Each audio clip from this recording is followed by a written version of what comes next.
general browse. Oof. Computer D. Make new folder. Oh. See if that'll work.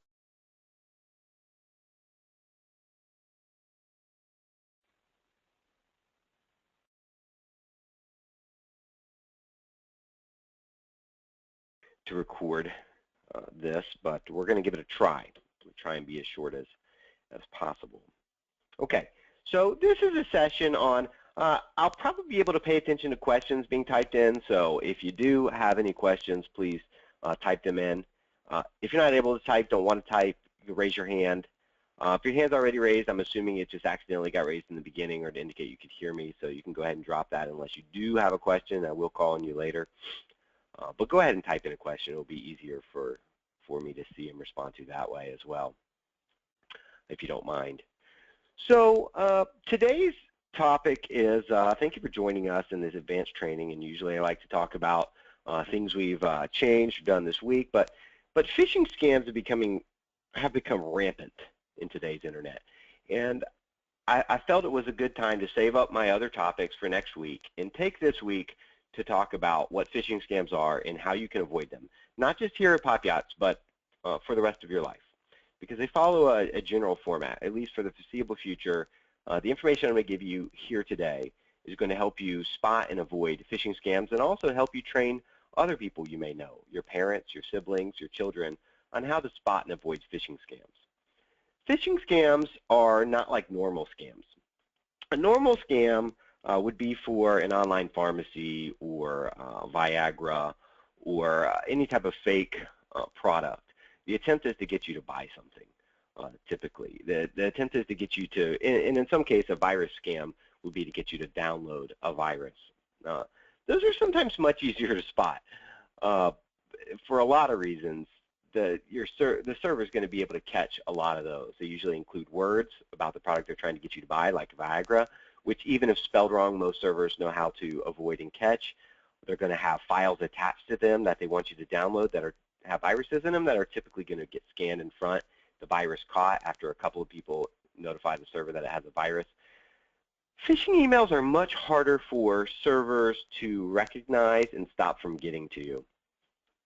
So this is why it's such a hot topic. Gmail and the other ISPs have more difficult time filtering it out from the beginning, so it is reaching you. A phishing scam is a type of scam that is directed at obtaining information about your identity. More specifically, and we'll talk about the common scams today, phishing scams, targeted at getting your username and password. That's really what they're trying to get. Let's just focus on that one. You're probably not going to end up typing in a credit card number or social security number on a form, because that would seem invalid. If you're not on mute, would you please go on mute if you're in the office? That would probably seem weird if something asked you for a social security number. Those were old phishing scams, and they were successful as well. People don't do that anymore. But username and password scams, phishing scams are pretty common, because in a lot of cases when you click on a link, you're asked by a website to re-log in. So you sort of expect that. So you can imagine a phishing scam is built around the framework of, I'm going to send you a link that says click here to view this or download this, view these photos, download this document. And you might expect that when you click on that link to be presented with a login form. It wouldn't be that, uncomfortable. You'd say, okay, well, I've seen that before, and you might enter your username and password really quick like a robot. Just, ask for your username and password, enter it. But what you don't notice is that's not Google's login, that's not Dropbox's login, or it's not Facebook's login. That's on a different domain that has the exact HTML and images and style sheets to look like a login you would expect, or a previous version of it, sometimes an older version, that might be a tip-off, but to look like the login, but the URL is all wrong. The URL is crazy. It's not even close to right. It's not Dropbox, it's something nonsensical.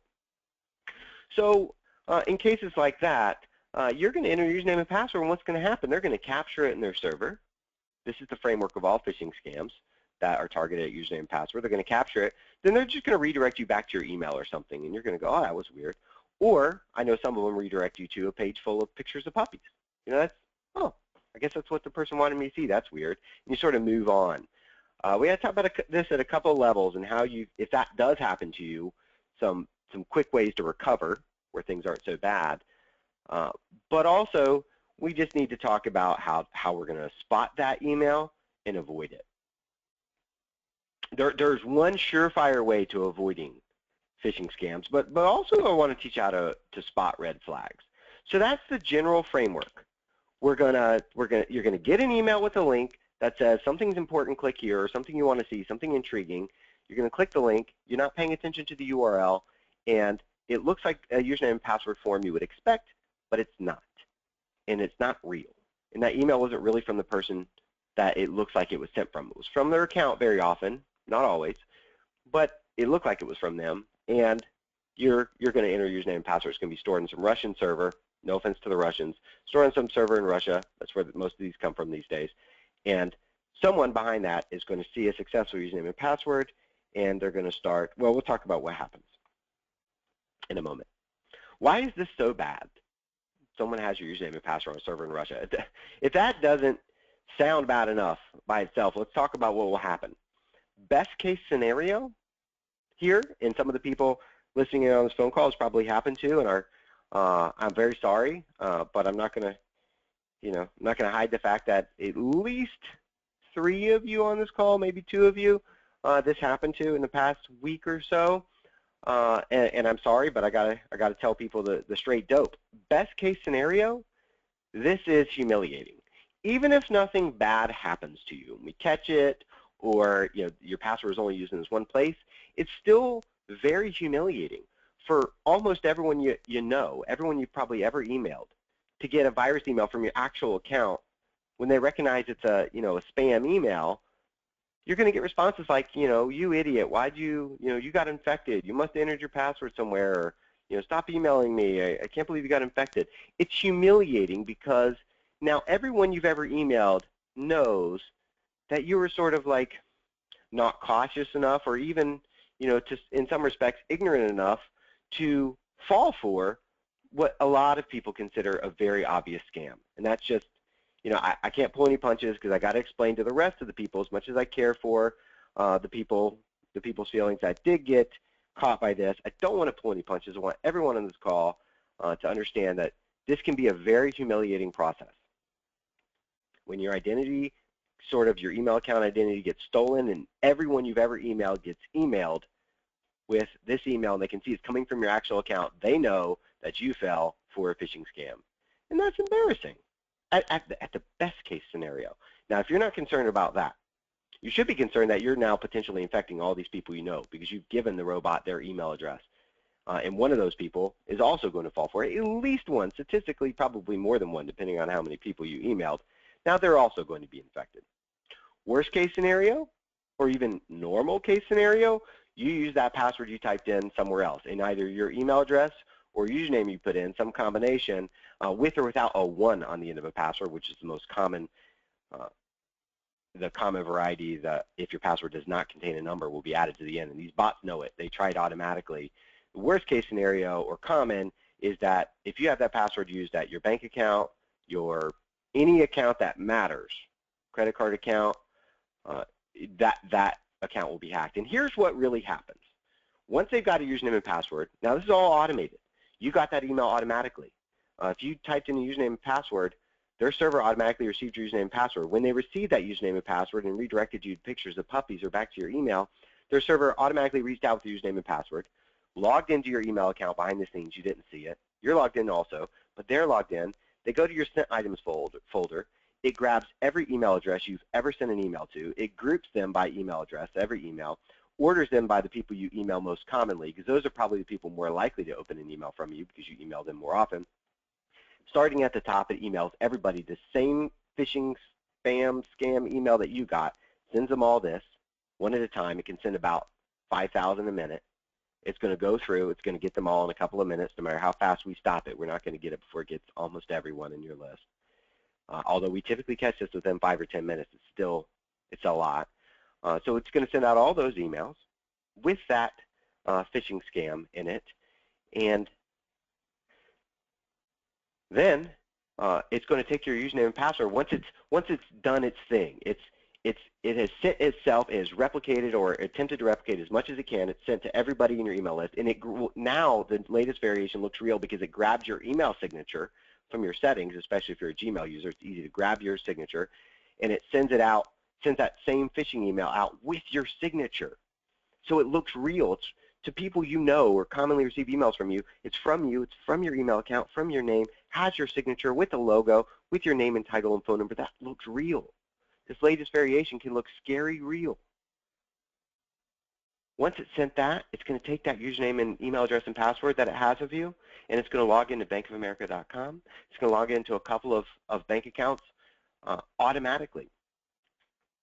Any of them that it gets into, it now passes on to a human process. The rest of it's not automated. If it finds what it considers access with those credentials to a valuable account, like a bank account or a credit card account, a money management account, that's going to pass off to a human. And that human, in that first day, is going to raid your account. They're going to send wires and ACHs. They're going to open up anything they want, bank accounts. They're going to change passwords on you. They have access to your email account still if you haven't shut it down, which is why we still want to shut it down even after it's sent them all in a couple of minutes. So when they set something up at that email address that looks to be you, they can get that email right away and click the link to confirm that they have access to that email address, that two-step confirmation. They're going to do all that. But you won't see that email. Why won't you see that email? Because the latest variation of the phishing email creates filters in your email account that will send all incoming email to trash automatically so you don't even see it. They know to check it. Their server will check it. Their person will go into trash and click that link to confirm they have access to the email. You won't even notice this. By the time you notice it, this has all happened. It happens in day one. That's worst case scenario. So let's talk about what this looks like. What does a phishing email look like? And I apologize in advance to the names you're going to see on screen. It's not everybody at the company that was hacked in the last 2 weeks, but it is 3 of you, I think. I just grabbed the 3 examples I could remember. I only needed about 2 or 3. I apologize to you. Everybody on this call already knows that your email is hacked, so I'm not bringing it to anyone's attention. All right. In this test folder I've created, I've got 4 emails in here, and they each illustrate something that I want to show you. First, this is what a phishing email looks like. This is a typical phishing email. It's from Mark Gillette. It's got his picture. Still fake. It has his picture. It's here we go. It's from markg@popyachts.com. It's from his actual email account. Doesn't have to be. Doesn't have to be, by the way. I mean, you can change this name. This could say it's from Barack Obama. Mark Gillette could change the name on his email account, the from name. That's not verified anywhere. So they very often sometimes set up crazy name 12345@gmail.com, crazy email address, and will put your name, a name that they know you would recognize because they've looked through so many email accounts that they know names that you recognize, names you receive email from. Once you've changed your password, once Mark Gillette's changed his password, they can no longer send from him. They still have the list of people who received email from someone named Mark Gillette, and they'll start sending emails next month from a crazy email account with the name of Mark Gillette because it's still likely that someone might open it and not look at the email address it's from. So this might say something else. It doesn't have to be from his email address to still be effective, but being from his email address makes it statistically much more effective, and they know that. Let's talk about this phishing email. It's from him, it's from his account, has a signature on the bottom. Let's look at another one with a very, very real signature. This is a very real-looking signature because it is Maria's actual signature. This is a very real-looking phishing email, my goodness. But where are the red flags? Red flag number 1. Please think about this. When you look at this email, red flag number 1, it does not say it's to you. Red flag number 1, not always, but it's not specifically addressed to your email address. You don't see that anything under 2. Why that is? That's because they can send out more emails per minute instead of, let's say, 120 per minute from their sending server. They can send 5,000 per minute if they stick them all in the BCC. That's right. If I stick 50 emails in the BCC and send it from my sending server, I can send 100 of those just as fast as I can send 100 individual, so they can infect more people. Now, it's more real if it's from you because it's a red flag. I'm pointing it out. So very often they will send directly to you. It's not a guarantee. There are some guarantees. That's not one of them. But that's a red flag. When you get an email that you're BCC'd on, red flag. You can't see that it's actually to you.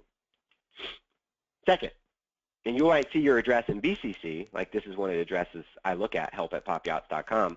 So I might see my address, nicholaso@popsales.com, but that's in the BCC. That's a red flag. Now, I know you get BCC emails, but you don't get that many. So that's a small red flag that you should see, and it's most common on phishing emails. Second, the email itself in the message is not addressed to me personally. That's a red flag. If Maria were emailing me an important document, especially one according to this, it's being sent securely, I have to sign, I feel like she would address me. Hey, Nick, or in this case, help. She's sending to the support email address at the company. I don't feel like she would just send this generic message.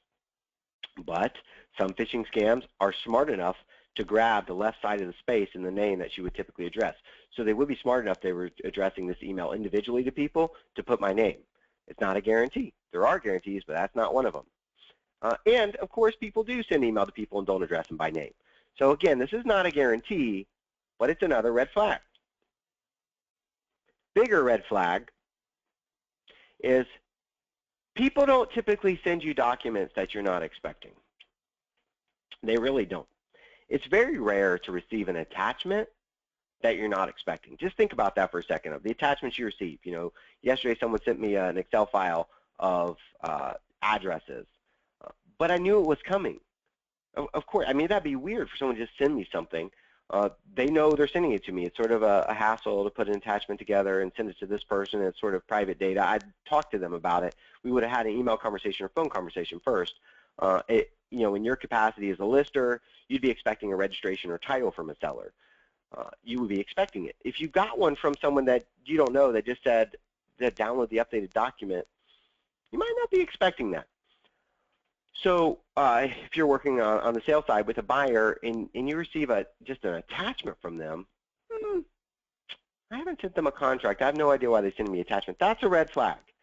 You're never expecting it. That's the definition of a phishing email. I mean, very rarely would an account get phished and send an email to you right in the exact sort of time frame, day or 2 days, that you were expecting an actual attachment to come from that person. So that's another red flag. Again, another red flag is that the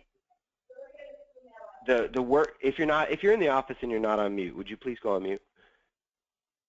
The wording in the email is generic. So even if you aren't expecting something, nobody sends an email to someone with an attachment and doesn't say what it is, right? Seller sends you a registration, say, hey, my registration's attached.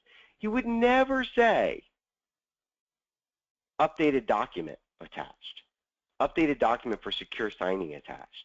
He would never say sign in with your credentials and download updated document. He just wouldn't do it. Now, people in real life, we talk about things like registration or the list of email addresses or the mailing addresses are attached, the photos of my family. The reason the phishing email doesn't do it is because that would clue you in that you weren't expecting. You're like, wait a minute, I haven't been to this person's wedding. Why are they sending me wedding photos? Or this person doesn't have a dog. Why are they sending me dog photos? I wasn't expecting a contract from this person. So they use generic wording like secure document and updated document. That's a big red flag. I'm going to talk about guarantees, but for now I want you to look at red flags, right? We're going to talk about why. If the attachment is linked, that's a big red flag. Attachments very often are included or embedded on emails, attached to the email, and you would see them sort of in Gmail as an attachment. We recognize that. That's a way to get viruses through, but like we talked about before, viruses very often get filtered at the front end. You very rarely see those come through, especially if you're using a major ISP like Yahoo or Gmail or Hotmail or AOL. They have such good virus scanning now on the front end that those emails aren't getting through that much. So because they're not getting through, that type of scam has died down quite a bit. At least it's not sent to addresses at Gmail. If you have a non-Gmail address or a non-major ISP address, you may still get that because those senders know that they don't have attachment filtering at the front end. So you don't see that very much. If it's an attachment, it's much more likely to be real. Not guaranteed. But the link to view the document, the link to download, the link to sign in to view or download the document, that's very fishy. You need to be very careful about that. That's a big red flag, the attachment link. So if we put all this together, Maria would never send an email to me. Just think of the actual example, right? This is dangerous. Email is dangerous stuff. We're about to walk across a highway, right? A highway is dangerous. Anytime we're interacting over the web or email, I don't want to scare you, but it's dangerous, especially when we're going to get asked to give away information about our identity or our credentials. That's a dangerous situation. We're walking across a highway. You wouldn't walk without looking right or left. I'm going to teach you how you look right or left in your email. That's what some of these red flags are about. But once you understand these red flags, you know how long you should be looking right or left. Should you look twice? Is there a bend in that road that you need to make sure you really take a strong look? Or there's a bend to the left, so you're going to look at the right first, and then you're going to look at the left while you walk. If there's a bend in the road on the left, you wouldn't look at the left first and then look at the right, because that would allow time for someone to come around the bend, right? It's the same thing with email. There's a couple red flags about this email, so we're going to look closer at the details before we proceed with the email. Once you get good at this, you'll just spin through these. You wouldn't even click on the subject line of these things. The subject line's doc. Never happened. Maria's not going to send me an email with the subject line doc. So you're going to spin right through these things once you get good enough at the red flags. But I tell you, if you take this at the overall, Maria's never sending me an email with the subject line doc that talks about a generic document, doesn't say what it is, that asks me to sign in to view or download it. That's not addressed to my email address specifically. I'm in the BCC, and also isn't addressed to my name personally. With generic wording like this, it's never going to be real. This email fails all red flags, and I'm going to tell you something. To some of you, this is obvious, and to some of you, this might sound complicated. Look at all these things you got to look at. It's going to become second nature, and it needs to become second nature if you're going to exist in today's business world, because it's wrought with danger like this. But I'm telling you one thing. Most phishing emails have 4 out of 5 of these red flags. These are not nuanced results. We're talking about very, very obvious emails, which is why to some people, they can't believe that you got phished when there's no way they were clicking on that email. And you don't understand, why is that so obvious to them and I got fooled by it?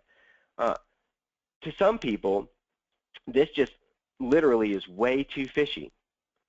Because most phishing emails, in fact, most scam emails, have all of the red flags. Almost all of them. The vast majority, overwhelming, 80, 90% of them have 4 or 5 red flags. 70% of them have all 5 of those red flags I talked about, literally. That's how easy they are to spot. Become second nature to you. You just flip through them. You spin through. You don't even remember that you saw it. 20 minutes later, you're like, I don't think I got a phishing scam today. You wouldn't even see it. We'll talk about what to do if you fell for it. But those are the red flags. So let's talk about the guarantee. Here's the guarantee I'm going to give you, not for all scams, but for phishing scams that are targeted at getting your information, getting you to fill out a form. There's one thing they have to do. They don't have access to a legitimate server. They have not hacked into Dropbox.com and put up a fake form on Dropbox.com's website. They've not hacked into Gmail. They haven't hacked in and put a fake form up there. Trust me, if they had hacked into Google's server or Dropbox's server, the last thing they're doing is trying to worry about phishing scams and setting up forms and username and passwords. They're getting in and getting out with a lot of important data and valuable credit card numbers before they spend time putting up a form and staying there to capture username and password. That's never going to happen. What matters is they don't have access to those servers. So this fake form they're going to put up that looks like a real login form or a real form asking you for your information, like your first pet's name or any information that a form asks you for, when you click to get to it, it should be on a legitimate server. First, that's going to end in .com or .net or .org. Just deal with that. You're not logging in. If you're listening to this, you're not logging in at any website that ends in .ru or .sk or .at or probably not .mx or .co.uk. You're not logging into places like that. No, almost none of you. You're logging into places that end in .com, .net, .org, maybe a .co. That's also a U.S. address. But those are legitimate places. So the guarantee is before, this is how you look right or left when you cross the street with email. And computer people like me know it. We do it as second nature. It's in our blood, and you're going to learn it. It's going to become practice for you. Before I click on any link, anywhere, an email or on the web, I leave my mouse on it for a second. And if you notice, look at the bottom left of my screen. I'm going to blink it on and off for you. It's telling me where it's going to. So in any client, but especially in email browsers, web browsers, it's going to be in the bottom left of your screen. Now, even on your iPhone, you can sort of hold on the link. You can hold on it for 2 seconds without tapping on it. In a menu prompt will come up saying, what do you want to do? Open in a new window, copy, do something with this URL. It's going to show you the URL. And you should be expecting a legitimate place here. Drive.google.com, anything .google.com is legitimate. Dropbox.com, Box.com, Fox.net, I don't know, legitimate websites. If it's asking you to download a file, legitimate download sites like Dropbox or Google Drive or, I don't know, drive.microsoft.com or whatever there is. Anything that ends in Microsoft.com or Google.com or Gmail.com or .net. Any of those names that you know. If it's asking you to view photos, if it's going to Picasa, it's fine. If it's going to Flickr.com, it's going to somewhere, that's fine. But when you hover over and you see something like this, monadnockpsa.org/edk Burton LLC files /lawdoc/index.php. That's not a website that you're going to sign in and download. And do you have credentials at that website? Do you think you have credentials at that website? What about this one? Same one. Let's go look at Maria's. They're very often changed up. Look, privatedocument.australianappstore.com.au/lawyerfiledoc. What? Really? That's the best they can do? You'd think that they would have like google.com spelled wrong or something, so it almost looks legit when you glance at it. That was an old phishing scam back in the late 90s. That's all been cleaned up. All those legitimate misspellings are now owned by those companies that you're used to doing business with, or they're shut down. They don't exist anymore because these things can't exist very long once they've been caught. That's why they have to change so much. They're never going to be that anymore. Maybe if a new company like Dropbox comes out and has a new name and the misspellings haven't been caught yet for a couple of weeks, it might be, Dropbox or something. But you should look for that too. But it's typically not. It's typically not even a U.S. TLD on the end of the domain, like .com or .org. That other one was. It's weird. But typically it's .ru or .sk or .com.au or .at. It's these weird things, .co.uk, that you're probably not used to clicking on. And even if you're not focused on TLD, the name of the website's not right. So I told you I was going to give you a guarantee. This is it. This is how you look right or left when you open an email, just like you're crossing a highway. Before you ever click a link in any email for the rest of your life, take your mouse, don't click, hover, wait. Look at that. That's wrong. There's nothing right about that. If I click this link, I guarantee you it's going to look a lot like a Gmail login. It's going to look a lot like a username and password prompt that I would expect, because that I can copy. That a hacker can put up and make it look identical. Easy peasy. I can do it in 5 seconds. But I can't be on their server. I can't be under their domain name. That they can't fake. And if they could, like I said, there's more valuable things to do once they've hacked into an important server like that. So that is the guaranteed #1 way to look right or left before crossing an email highway is hover over the link and make sure it's going to a place you recognize. Spend 3 seconds. Spend 1 second to hover over. Spend 2 seconds to read it. This is not real. It's not real at all. So we know that now. Sorry that took 30 minutes. I can be, quite long-winded. It's going to take a little bit more time too. We're going to talk about what to do if you did fall for it. But remember this. Don't be a robot. They count on you, these scammers, being a robot, not paying attention. Use common sense, common email sense, which you may not have yet, and that's the point of this meeting. Some of you do, and this is very obvious to you, and I applaud you for attending anyway. But others of you are thinking, this isn't common sense. It should be now. Make this practice in your lives. Look both ways before opening a link in an email. That means look at the red flags, and if there are any red flags, and there's typically a lot of them if it's a phishing email, Look for the red flags, and if you see any, double check everything. Now you should always at least check. I never click on a link without hovering over an email. Even if I was expecting it from someone I know and had no red flags, I'm still looking once. Double and triple check depending on the number of red flags you see in an email. This one is just generic. It's asking me to log in to get a document. I wasn't expecting it. It's not addressed to me by email address or name. It has every red flag in the book. We didn't talk about sort of like dumb subject lines, but subject lines like doc or document or redoc or forward doc, those are generic sort of subject lines because they can't use specific words or it would raise your suspicion. Don't be a robot. Use common sense and look both ways before clicking on links.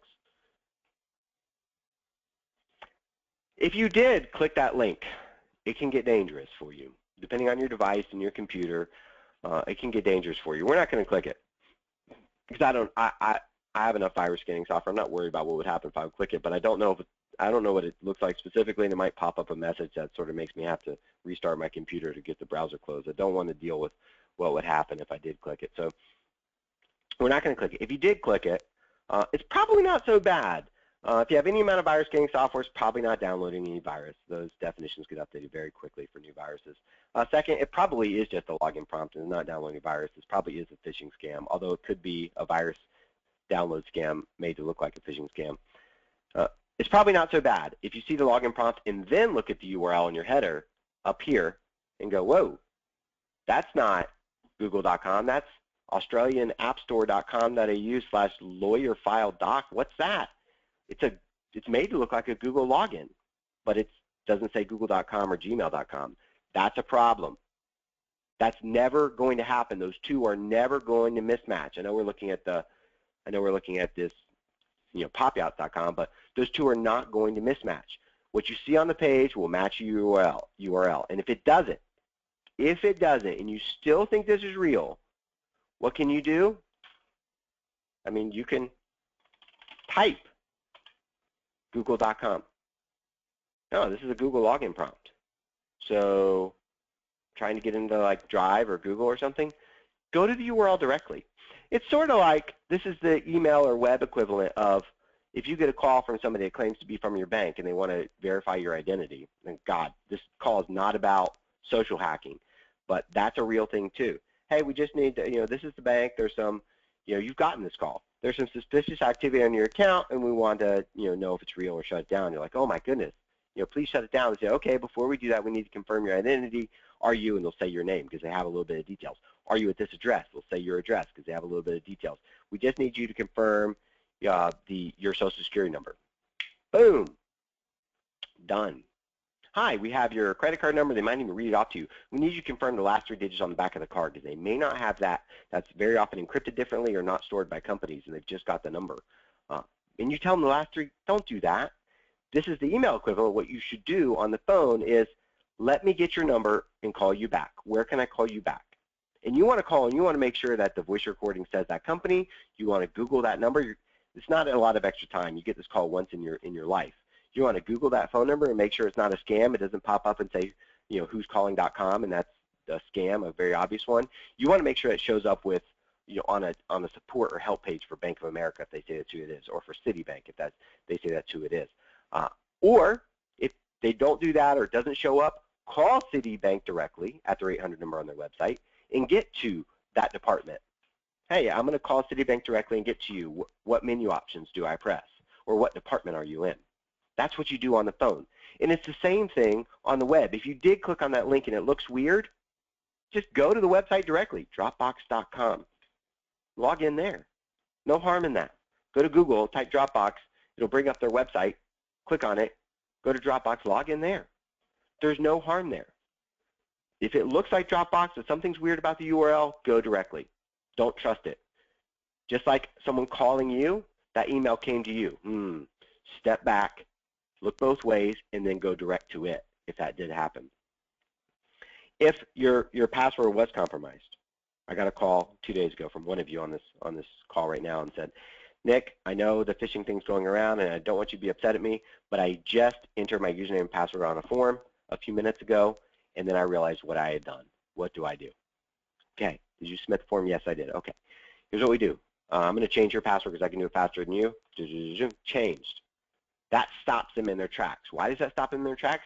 Because their sending server has to authenticate through Gmail server or whatever ISP you're on.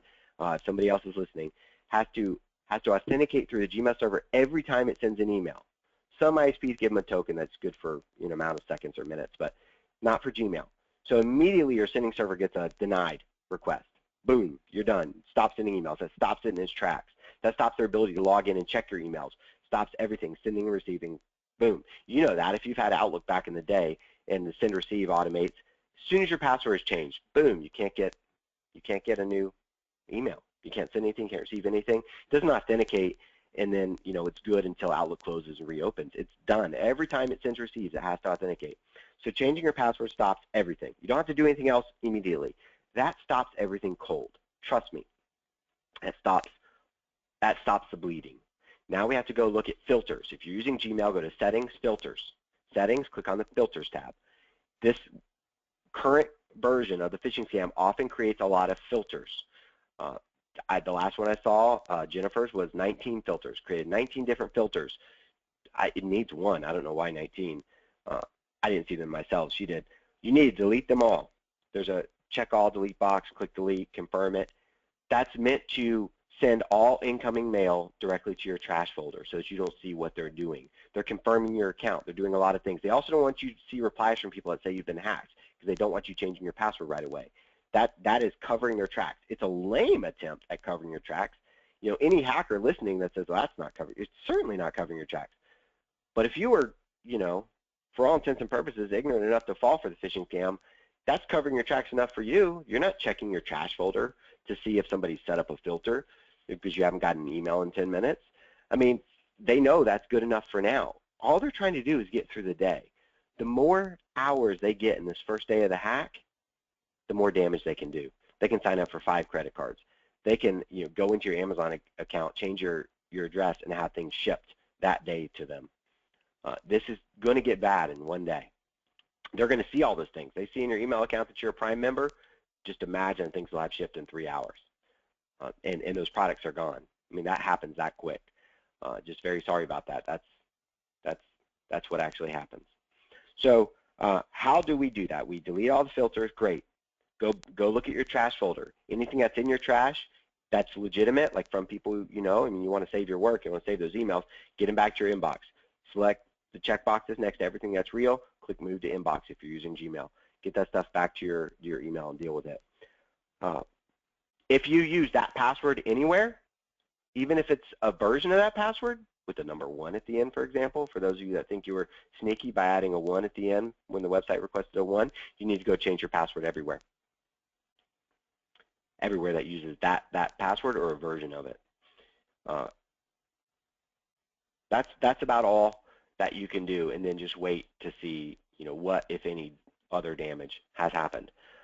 The denouement, sort of falling action of the situation here, is that over the next days or a week, depending on some of the people how often they check their email, you're going to get replies from people that are just flat annoying and humiliating. You're going to get replies like this. Jennifer got one from this seller of hers. Jennifer, wanted to let you know that apparently your email was compromised and someone sent me a fraudulent email from your address, which asked that I sign in with my email to view and sign a secure document, which he obviously did. A few days later, it was apparent that my email had been hacked and the hackers attempted to access my bank account. You should take whatever steps necessary to secure your email. I've changed my personal email to the address below.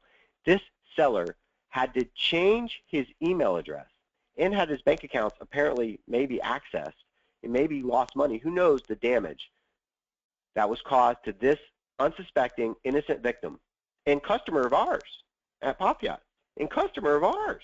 Important. All this damage caused to him because Jennifer didn't look both ways before clicking the link. And I'm sorry, Jennifer, I know is listening on this call, and she's already been beat up enough over this, and I need to show examples to people. I need real examples. You will get emails like this. I'm sure she's gotten a dozen of these, of people, sort of chiding her, berating her. It's embarrassing. And then people like this that are damaged. They're literally damaged because of her actions.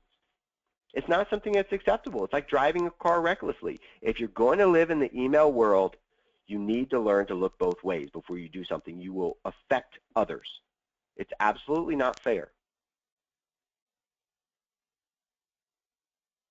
All right, and so that is my topic, my 45-minute topic on phishing emails. I apologize. Everybody on this call already knows that I'm long-winded, and I apologize for it profusely, so I'll do it again. I'm sorry. I go into depth. I'm passionate about subjects like this. Thanks, Jennifer. Jennifer said, no worries, Nick. I appreciate you very much, and I've had good conversations with you this week, but I had to use you as an example. And I didn't just use one person, so it didn't seem targeted at one person. There were 5 of you this week, in fact, that did get phished by this exact same phishing email. So not any one person. I just used 3 examples because I only needed 3. Rex asks, if you click on a link but do not enter any info, you should be okay, right? You should be. If it didn't ask you to download anything and you didn't download anything, I mean, if it did ask you and you didn't, you're good. If it didn't ask you, you're good. Those are only 2 things that are going to happen. Just clicking on the link, your browser protects you enough. Modern day browsers do. This isn't the 90s. So if you just clicked on the link and you saw a form and you didn't enter anything, you're good. No need to worry. Don't need to change your password. Don't need to do anything. I promise you. My word is good there. If it asks you to download a file and you did, you're screwed. This call is not about helping you get rid of a virus. I mean, you need to go to malwarebytes.com, get their MBAR anti-rootkit. You need to deal with a rootkit removal or format quickly before things go really south. This is child's play, a phishing scam compared to what will happen to your life if you have a rootkit installed. So please don't, if you downloaded like an exe file and executed it, get a new computer. Seriously. I probably would shut down my computer and save up for a new computer. That's tongue-in-cheek. I wouldn't do that. We can fix that. We can fix anything. Also, don't forward these messages to anyone, and there's no need to forward them to me as your IT administrator. You don't need to forward them to anyone. The server literally catches thousands of these a day. Gmail catches them. Our server catches them after that. We have several layers of filtering. We're catching them. If you get one, it's not because it's rare and unique. It's because it somehow slipped through. That's fine.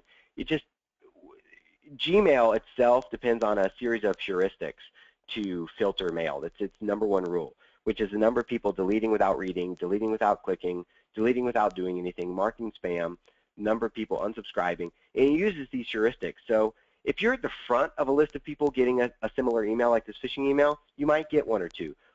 It's sending to thousands. Once it gets to like send number 700 and 2 people have clicked this as spam and no one's clicked on the link yet, Gmail gets smart, goes, woohoo, wait a minute. Don't do anything. Stop delivering these. So you get some only not because the system needs to be programmed for the rule you don't need to send an example, but because it hasn't had enough user interactions or non-interactions with it yet to determine that it's a bad email. It calls those heuristics, which is the statistical data, the empirical evidence it's gathering in real time of user interaction or non-interaction on an email. It uses that to determine that it's probably a no good email. Whether it's scammy or it's just spammy, it's no good and it will take appropriate action. Does it help, and Nafis asked, does it help if you set up your email for phone verification, which Gmail will text you verification code to your phone that you have to enter to log in also? If you do 2-step authentication, that's great. 2-step authentication, there's a couple variations of it with Gmail. I think the way it works is that when you log in, you have to have your phone on you. You type your username and password, you click login, and it won't let you log in without entering a code that they text to your phone. That's crazy authentication. That's awesome. A lot of people do that for email. You really probably don't need to do that except for something like a bank account if you can do that, that 2-step authentication. There are cheaper versions of 2-step authentication, like your bank might show you 5 pictures or show you a picture and say which picture is described by the word you typed in. So like when you set up your account, you saw 5 pictures, you click guitar and you wrote the word guitar. So you're going to see a picture and just going to say, you've called this picture guitar. No other server would really know what picture you chose. So that's why that 2-step authentication works. Nafe is asking about a much more complicated version. It's similar to people that have those keychain authenticators that every 60 seconds may show a new like 5 or 6 digit number on them. They're seeded when they're created with millions of 5 or 6 digit numbers, and the server that you're logging into is seeded with those exact same 5 or 6 digit numbers in that exact same order with the exact same timestamps on them. So they know that keychain identifier is changing. As you see people that have these that log into very secure systems, we have them. Some people that manage the bank accounts at Pop Yachts, those people, when they log in, they have to enter what's on their keychain. It's the same thing as a code being texted to you, but it's on their keychain in real time, and the server knows it at all times. So that's going to protect you, absolutely. The problem, Nathis, is that they can do that too. They can text a code to you, and you can type in your username and password, and they can fake that. And it can say, okay, great, what's your code? We just texted to you. And they can text it to you. They can get your number. They can associate email addresses with numbers. Please, all day long. So they've hacked the person that emailed you. So they're going to scan for the phone number connected to that email address. It's not going to be hard. They're going to look for every email chain, find a number, and they're going to provide you that same two-step. So are they doing that now? Probably not. The phishing scams don't have to be that complicated because there's so many people falling for them. It's literally low-hanging fruit right now. But once enough people get smart and get wise, that's the next evolution. Of course, once enough logins are two-step authentication, which is where we're going in 5 years, that's where almost all of them will be that are important at all, then they'll be that smart because users are wising up. This is like radar guns and radar gun detectors, and then radar gun detector detectors. The technology will just keep leapfrogging on either side. You don't want to be the low-hanging fruit, and that's all I'm trying to train you guys to be. You affect our company. I care about you. I care about our buyers and sellers and our other colleagues that you're emailing. I don't want you to be low-hanging fruit. We need to rise above. People are always going to fall for this, but not you guys. So with that, if you have any other questions, email me personally or just ask me to call you and we'll talk about it. I want to move on and talk about unbeatable passwords. So I brought this up. First, I want to give credit to my sister, my actual sister in real life. My sister, Jen, told me about this many years ago. I mean, literally many years ago. And it's not often that a computer professional like myself gets schooled by my sister, but she taught me something here. She told me that she was tired of remembering or writing down passwords. So she created this password scheme that she was basically calling unbeatable, or maybe I termed it that. And it's crackable because you could type it into a form, but it only works on that website. Why? Because you literally have a different password at every website you use, but you never have to write it in anywhere to save it in a file. You don't need password vaults or password recovery systems because you use a password convention. You use a formula. Now, it's not hard. Don't want the word formula to confuse everyone or scare people. Some of you, this is going to be obvious and awesome. Some of you are taking a step back on, wait, I learned enough today. Hold on. This is very simple. I'm going to tell you that this is just a formula. My word is not dog and my numbers aren't 12. But this is a formula. Dog is whatever 3 characters you like.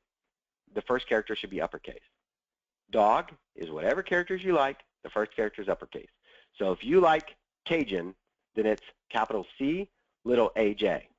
If you like cat, then it's capital C, little AT, whatever it is. ABC is the first 3 letters of whatever website you're logging into. If it's Netflix, it's NET.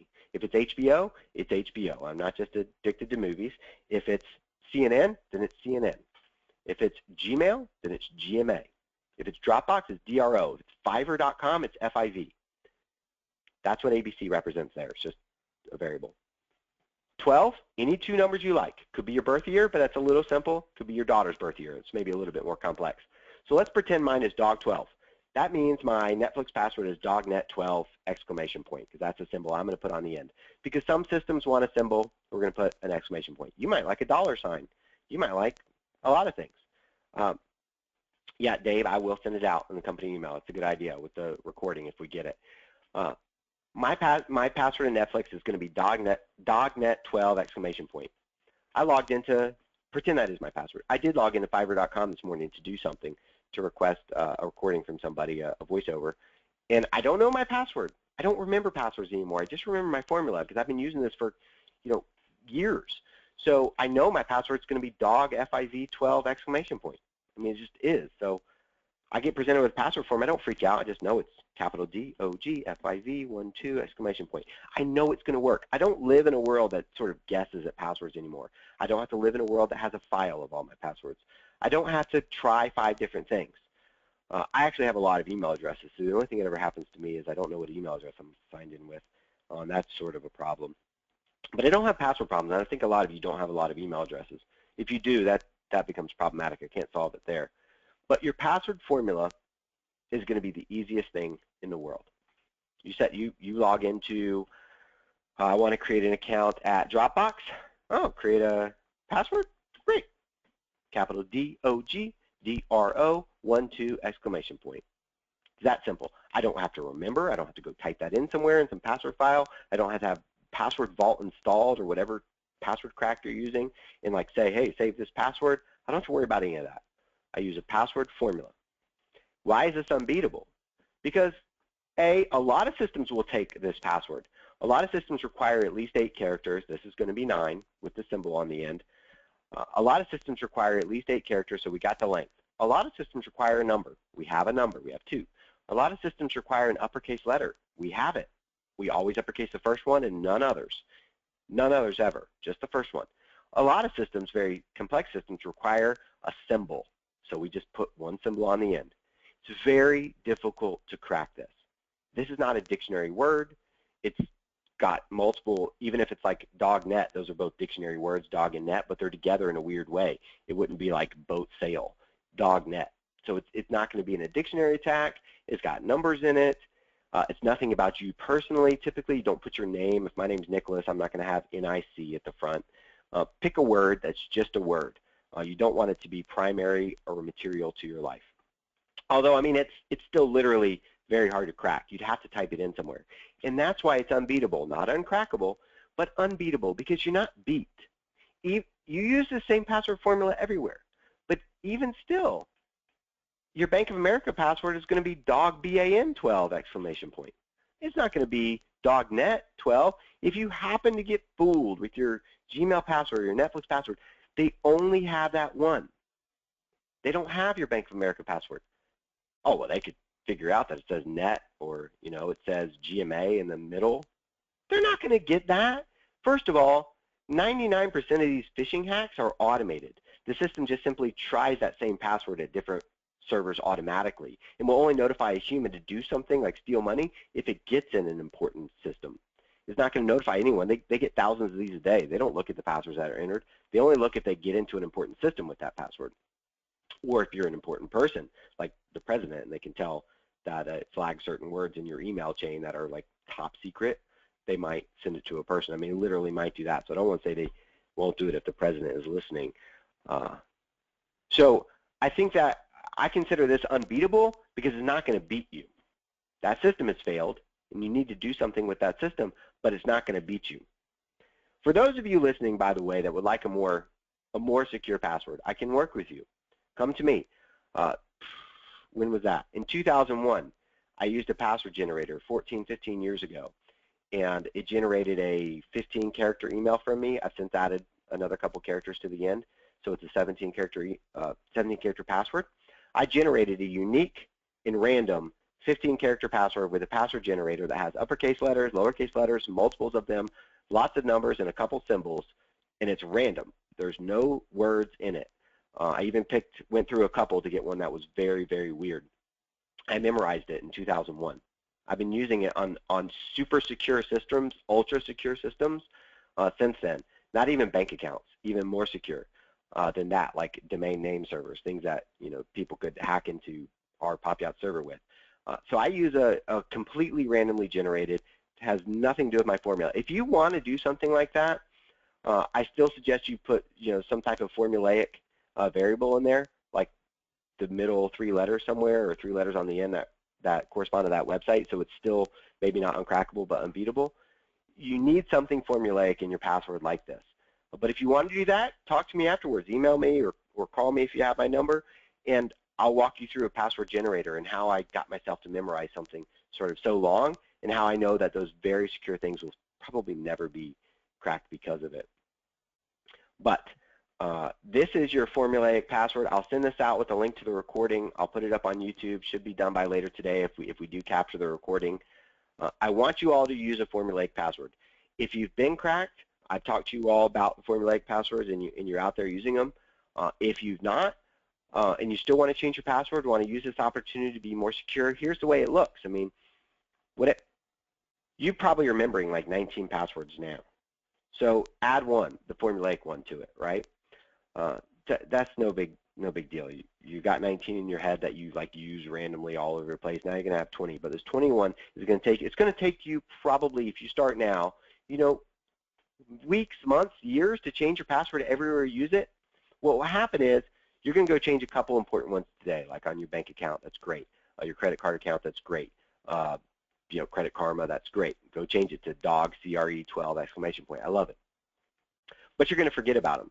And then you're going to try and log into HBO Go next month, and you're going to try your formula one, you know, dog HBO 12. Actually, I don't remember this, but I guess, you know, I'm not remembering them anymore. And that's what happens. You don't remember that you even set up a password there because it doesn't stick in your brain. Sure, dog HBO 12 exclamation point. Oh, it says that's not right. Now fall back to like whatever you would have set it to. And then once you get in, set it. So it's going to be a process.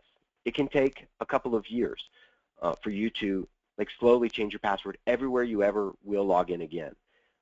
So start with your formula one, change it a couple of places. Anytime you're required to log in somewhere, try your formula one, and if it's not changed, remember that. Log in with what it probably would have been, even if you have to go through a couple of samples. If you have to click forget password, and then, you know, click that reset password link and change it to your new formula one.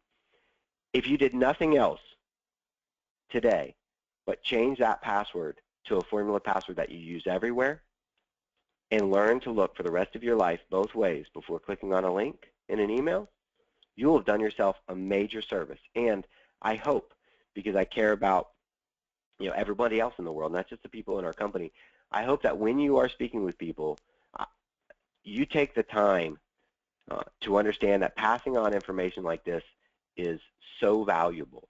Anytime someone brings up a phishing scam, talk to them about what they can do to avoid it. Like, hey, do you hover over the link? And they'll say, what do you mean? Hover over the link next time before you click on it and look to see where it's going.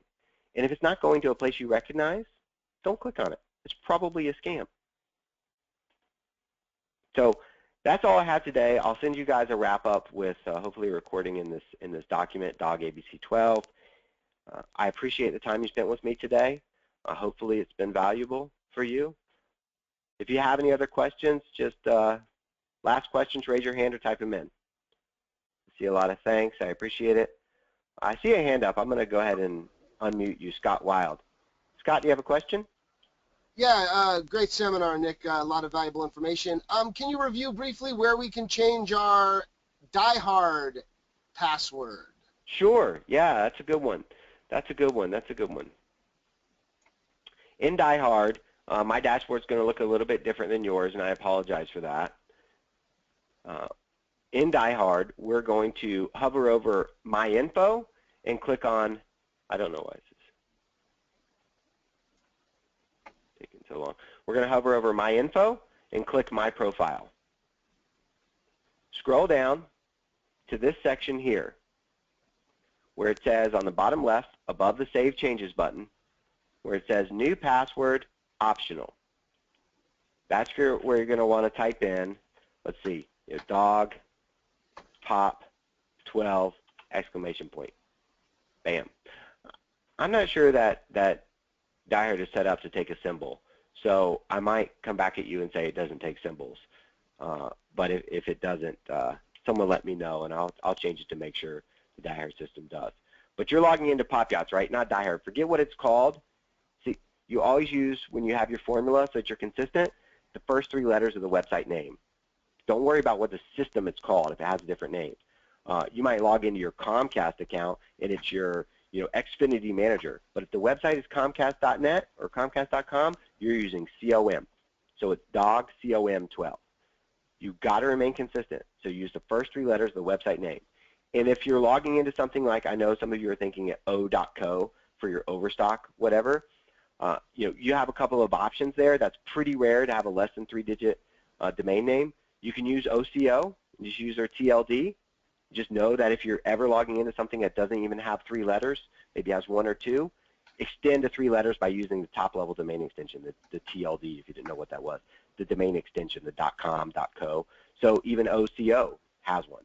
So O.co will be OCO. There's always that. If you're logging into A.com, if those of you do log into A.com, it's ACO. Just use that. It's very simple. That's the easiest way to do it. Stay consistent. Here's where you change your password and click Save Changes. If you don't enter anything here, you're just changing your profile, then it will not change your password, of course. So just change your password here and click Save Changes. Nick, and anywhere else. Scott, was that your question? I have a follow-up question. I used a character that DieHard doesn't like. So it accepted the change, but now it won't let me log back in. It might have just removed the character on you. To try it without the character. And I'll probably change it to take all the characters on top of the numbers. So you'll be able to use the exclamation point through to the closed parens. But I won't allow the other ones, the tildes, apostrophes, things like that. All right, it worked without the last character. All right, so give me an hour after this call, and I'll have it so it can take those 10 characters above the numbers. But those are the only ones we'll take in passwords. I'll have that changed in a moment. If anybody else tried to change it, it removed that character and changed your passwords. Just log in without that. I'll let you know when it's changed. Okay, let me make sure we got a recording. Path. All right. Jennifer Mercer asked, should we be worried about being hacked at the DieHard level? Probably not. I mean, you should always be worried about being hacked. Generally, the way these automated bots at this level, I don't know what their evolution will look like in a year or two, they have a known list of places they log into that have value, like bankofamerica.com, that have poor or non-existent two-step authentication. They don't have DieHard's, our internal intranet's login URL in there. They could. I doubt it. We don't store credit card numbers. We don't store anything valuable. We don't have any balances or social security numbers for you in here. There's nothing. There's no HR information. It's just a document management system, really. So there's no value to them. But I guess a future evolution of the phishing bot could look through all URLs in your sent list, could grab sort of those unique domains, try and find some logins on them, and put them in their list. I don't think that will happen, so I wouldn't be worried. But you should, in general, that might happen in a couple of years. Not going to happen now. That's the answer. You should change your password to a formulaic password everywhere, and you don't have to worry because it's seldom going to be the same. Yes, if your login to, Amazon is dogama12 exclamation point, which is what mine is, then of course your login to amazingaudio.com, if that's a company you do business with or frequent patron, that's going to be also dog AMA 12 because they both have AMA at the beginning. So yeah, it's not unique for every website, but it's pretty rare that you do business with more than one company or more than one website that have the same starting first 3 letters. I actually do love Applebee's, and I do have a login at their online account at applebees.com, and I do have a password for Apple that's dogapp12 exclamation point. So I do actually have those 2 in common, but you probably won't. I think you're probably going to be pretty safe that if it gets cracked in one place, it will never get cracked again. Hopefully everyone enjoyed the talk. I appreciate you all attending. I hope you go out and change your passwords and then have productive days for the rest of the day. I really appreciate it. I'm sorry I ran long, and I'll get this other information out to you shortly. Thank you.